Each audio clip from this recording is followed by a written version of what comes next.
السلام علیکم ورحمۃ اللہ وبرکاتہ۔ دوستو، جیسا کہ سب کو معلوم ہے کہ ذوالحجہ کا 10 تاریخ شروع ہو چکا ہے اور ہمارے ملک ہندوستان کے اندر کل کا دن ایک خوشی کا دن ہوگا۔ وہ اس لیے کہ ہمارے ملک کے اندر کل عید الاضحیٰ کا تہوار منایا جائے گا۔ پورے ملک ہندوستان کے مسلمان کل خوش نظر آئیں گے، آپس میں سلام کریں گے، مصافحہ کریں گے، گلے ملیں گے، ایک دوسرے کو تبرکاً کچھ پیش کریں گے، کیونکہ کل کا دن خوشی کا دن ہے۔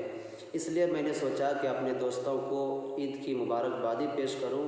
اس لیے دوستو، میری طرف سے آپ کو، آپ کے گھر والوں کو، آپ کے دوست و احباب کو دل کی گہرائی سے عید مبارک، اور آپ مجھے بھی اپنے دعا میں یاد رکھنا۔ انشاءاللہ میں آپ کو اپنے دعا میں یاد رکھوں گا، اور کل ایک بار پھر آپ سے انشاءاللہ ملاقات ہوگی۔ السلام علیکم۔